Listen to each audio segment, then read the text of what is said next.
Meanwhile, the festive season is upon us, and for many people, it's time for shopping. With shops usually overcrowded during this time, many consumers resort to online shopping. Now, while this comes with convenience, there are unfortunately also risks posed by cyber criminals who are even more active ahead of the festive season.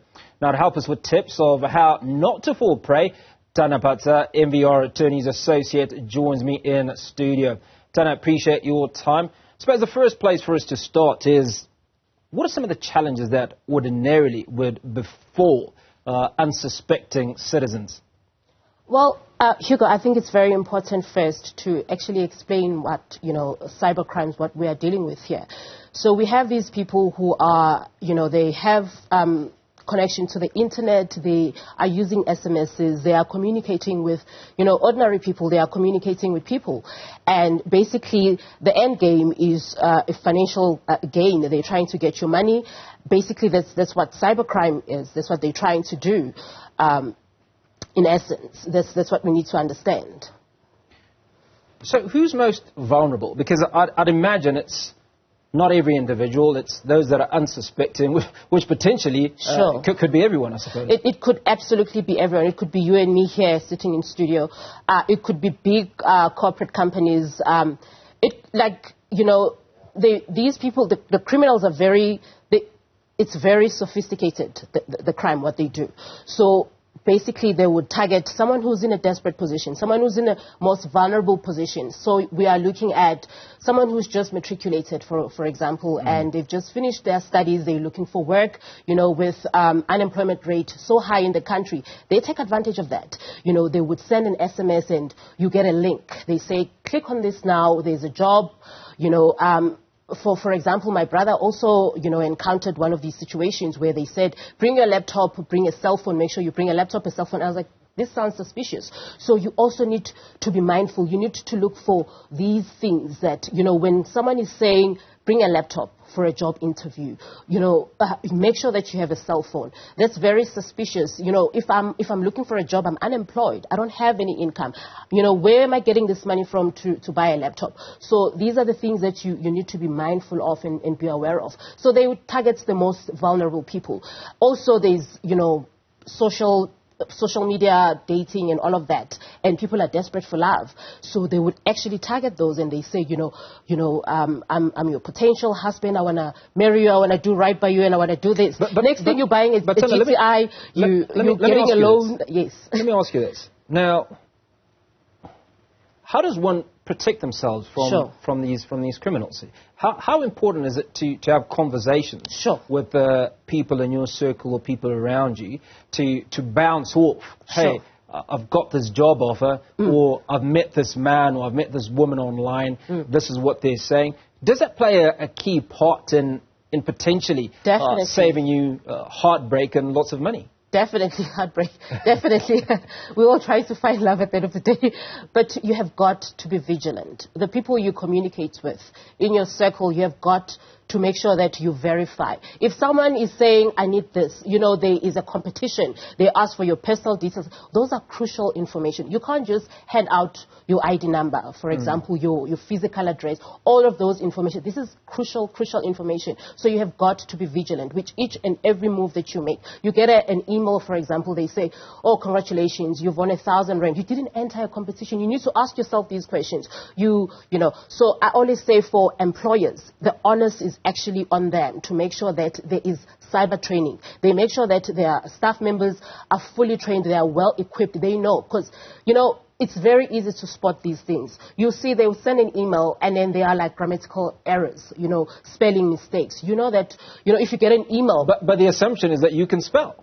So, yes, if you get an email that has poor grammar, and your grammar is equally poor, then you're obviously not going to. So obviously they would get you, but I'm saying because they target corporate companies, they would go to a law firm and they would pose as your director, for example, and they say you need to purchase A, B, and C. It's bonus season. We are doing this. We wanna. It's incentive, and we wanna reward our employees. So they would come across as that, and sometimes you were not even going to pick up because the name is just going to appear as your director, and you can't see the rest of the email. So if a company has a provision in place where proper cyber training is provided to their staff members, they are able to actually pick this out and say, hey, A, B, and C does not add up, and you have to be always alert. You have to be awake. Now, you're an attorney, so let's talk about... An ordinary layperson. Let's talk about restitution. Sure. In the event that I've been scammed. Okay, so let me give an illustration. Yeah. A few days ago, I got a WhatsApp message that came to me and said, you know what, if you go online and you like this page, you're an influencer, this is what you stand to make. Now, the company that was associated with was an absolutely legit company. So I Googled it. I then phoned the company, and the company says, we're aware of this scam, but we're not a part of it. So in the event that you are scammed, you know, what restitution can you get? Can you sue these people if you can find them? Sure.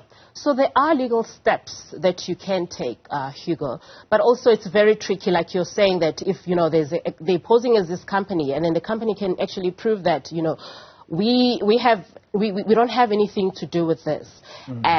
But companies, they also have insurance. They would come and say, okay, you know, if it has been proven and they can, you know, assist, then they would have to step in because they are insured, you know, with cyber crimes and all of that.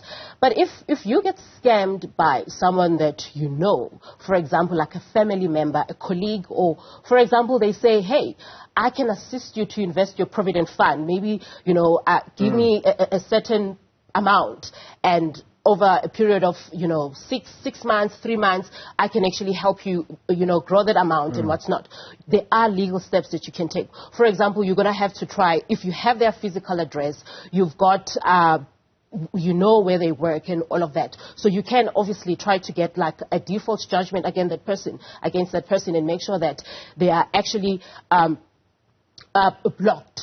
You know what I mean? So you would go after that person in that sense, and you would go to court. It is a very lengthy, it's very costly, it's exhausting. It's emotionally you would be exhausted, but there are, you know, legal processes that you can follow to actually recover the money. You can, you know, even there's like something called Section 25 application where you don't know the person's physical address. Then you can try to go after the employee, like it's a garnishing order sort of a situation where you say this person is employed. It could take a long time, but you know there are things that you can do legally to actually recover the money. Now, when we have conversations around policing in South Africa, it's one of those subject matters that doesn't leave us with too much confidence, because the police are stretched, often do not have capacity. Sure. Now, when we talk about cybercrime, and we're talking about very smart individuals, does our police force have the capacity to deal with cyber criminals? I mean, from the legal point of view, I can say that we are well equipped. We've got the act in place that deals with the sentencing, that explains exactly, you know, how to go about protecting an individual from such a crime. But having to implement is also another issue. Also, the policing, I'm not in a position as an associate to say, you know, we've made this number of arrests and, you know, these are the prosecutions that, you know, we've accomplished over the period of a certain time. But you know, they are aware of this. It's something that is an ongoing thing. It's everywhere. It's happening. It's the festive season. They are busy. They are smart. They're very advanced. The technology that they use, they get smarter each and every time. So it's something that they are mindful of. And it's a matter of implementing and saying, we've got the act, we've got the laws in place, but now let's bring this to life. Let's actually see it on the ground happening, because they're very smart. Now, one of the measures that people use to establish that these cyber criminals are in play is obviously trends. Because if you're scammed and I'm scammed, or we hear of one or two or three people that are scammed, then we spread the word. Are there any trends that we need to take note of at this particular time? Definitely. We've talked about it's Christmas season. Yes. You know, people have bonuses, people have extra cash, people want to grow their money. And so definitely. Also, Hugo, what we need to touch base on is it's the festive season. People are traveling. You know, there are agencies that would come across as legit, but it's actually these people that are behind it and are operating. So we all want to travel, we all want to do it, like, it has to be affordable. We can't afford to just spend a lot of money. But you just have to be vigilant. If you have to call the hotel yourself and say, I just need to verify that this is you that I'm communicating with. So take whatever necessary measures that you need to take.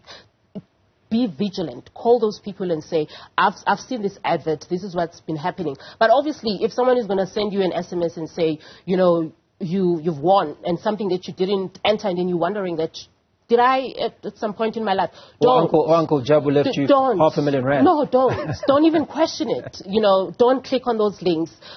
Whatever that comes across as suspicious, it's basically what it is. Don't entertain it. Don't click on anything. Be vigilant. And if they call you and they say, we're coming from your bank, we need to verify A, B, and C, say, okay, you know what, I appreciate your call for alerting me, but I'm actually going to go to my bank now and verify what you've just said. Do not give any personal information over the phone. It's very dangerous. Now, lastly, I want us to talk about the elderly. Sure.